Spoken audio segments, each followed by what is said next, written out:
John, it looks like you have a question. Oh, I always have questions, but before I dominate, does anybody else want to say something? Last one of these meetings, I was the only citizen there, so I just got to talk the whole time. That's not fair.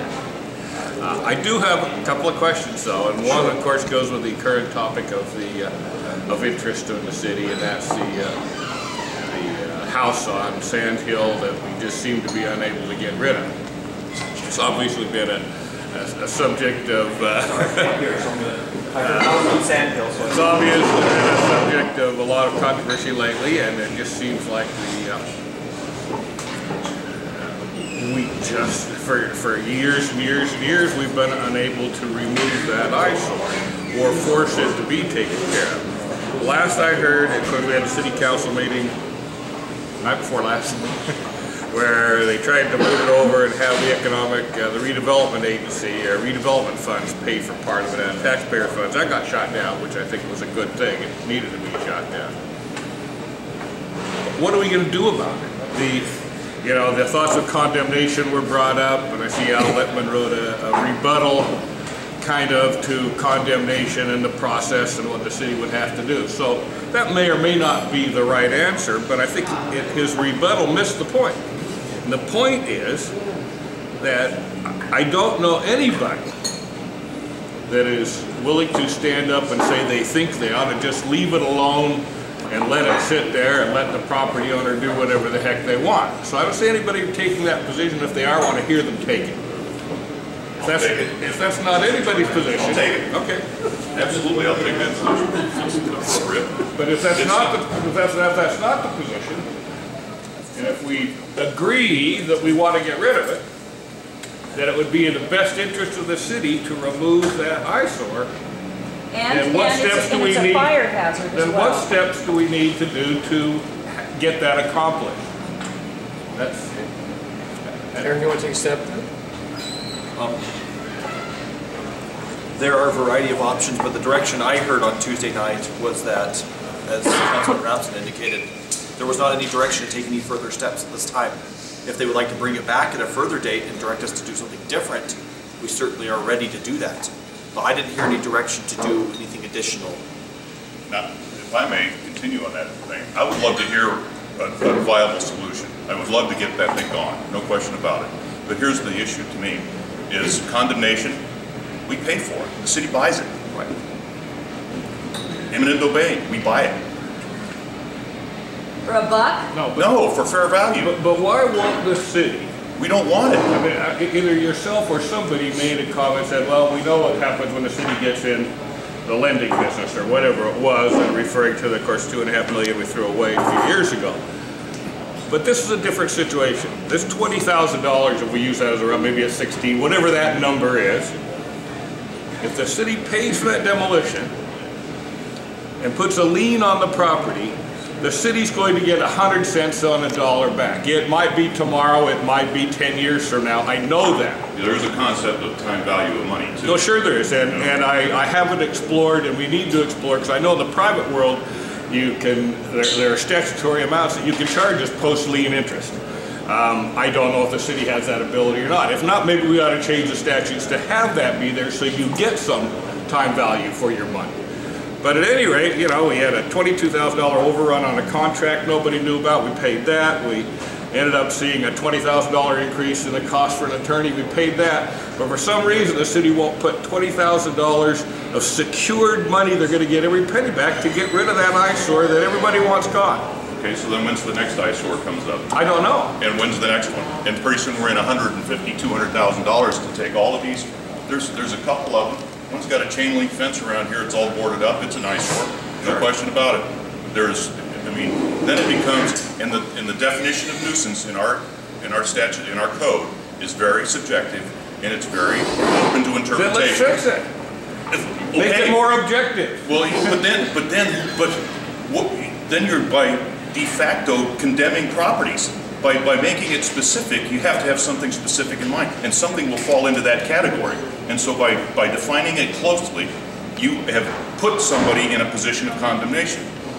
You can't win, and pretty soon we're condemning properties all over town because they fall into this definition. But I said condemnation. I said pay to demolish it and put a lien on the property. That was an option that the council rejected. And why did they reject it? I told you why I did. I was very clear about me. I don't think the city should be involved in property rights. With rights comes responsibility. And these people have had that property for almost 10 years now. They've had an opportunity. They bought it as an investment. They thought there was some upside in it. Well, okay. I bought stuff and thought there was upside in it, and I paid. Risk reward. I lost my butt. And so they lost their butt, and I feel bad about that. But on the other hand, they mustered together $6,000 to $8,000. I guarantee you, if we threatened condemnation, they would figure out a way to pay for it. And they don't, as far as I know, there's no debt on that property. No, they wouldn't. There's no debt on that property. Condemnation means they just got their objective. They just sold their property for fair value to the city. Which might be $40,000, which that might not be an appetite for them. What I'm saying is, they have alternatives. They have a free and clear property that has some value. They could go down to the Bank of Nevada or the maybe or maybe Trust not down here, whatever, and they could secure $16,000 on that property. I guarantee it. Well, It's listed for I'm in the lending business, All so right. I understand there's income requirements and credit requirements and all kinds of that stuff for it. But yeah, there's a hard money. There's somewhere It's somebody a will lay secured money on that asset. property. Let's say it's a secured asset, and there's a good likelihood they can finance that. So, but they choose not to.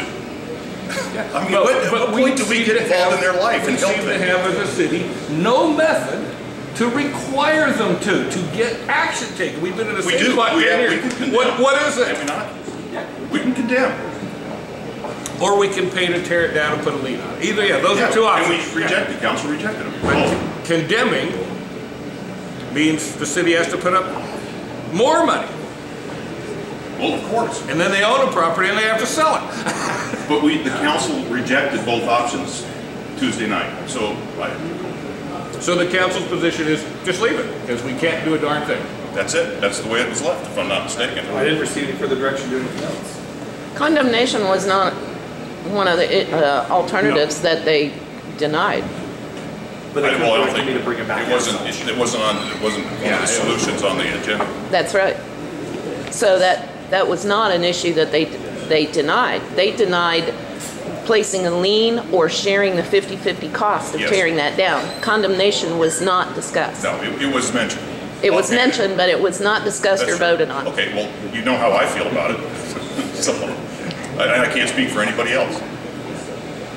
But I guess that's my frustration is, for a long time, everybody said, see, that thing needs to be gone. But as a city, either with our zoning ordinances, or our condemnation ordinances, or our nuisance ordinances, seems to be unable or unwilling to cause that to happen. And again, 20 years ago, that was a nuisance. It was an eyesore. And the original property owners, string of property owners, the Hardy family, owned it back then.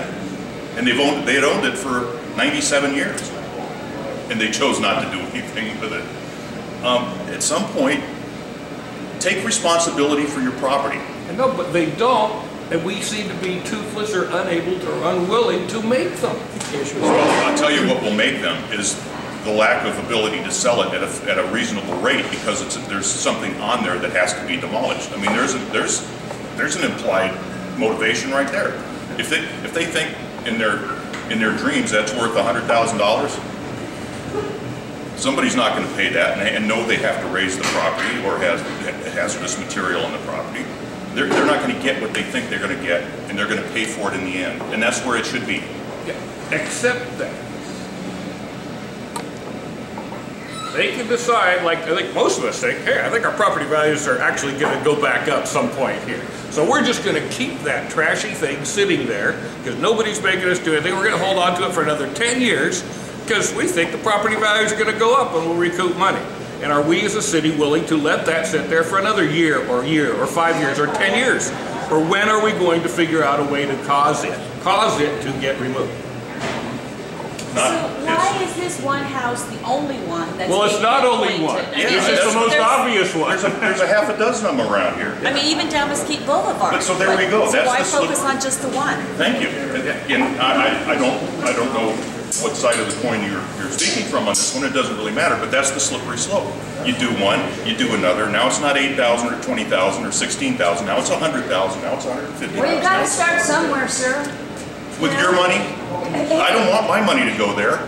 Well, I didn't want my money to go to a lot of things this city's paid for, so, hello. Well, but a lot of them, Like what? I see a difference Prefer here. not to say it this time. Okay. One of the differences is that if the city has millions of dollars in reserves sitting in a bank somewhere, okay? That's really a good thing. But if it's $200,000 to clean up all these properties, and if we put them into properties where our lien earns interest, time value of money, and is more than 100% secured, certainly that property brings $20,000, and we're first in line, then to me it makes sense to say, let's do use a couple of $100,000, whatever it takes to clean up the things we clearly define as hazardous or blighted properties that are destroying the value of our city. Okay, and you know, I can't disagree with you or agree with, the decision was made Tuesday night. We can revisit it, but I'm not inclined to revisit it. You know my position on it. Convince somebody else to bring it back up again and That's what I was going to jump in and say. at this point we're beating a dead horse. I'm about to say, at this point, it's kind of a hypothetical, this or that. I mean, the council made a decision Tuesday. The decision is as it stands. Obviously, if you're elected, you have a different opinion. You'll have a chance to express that opinion. But I know as a staffer, the direction I received was to do just as he said, to let it be. And I don't think anybody on staff, or anybody in this room, disagrees with the fact that that particular house is an eyesore.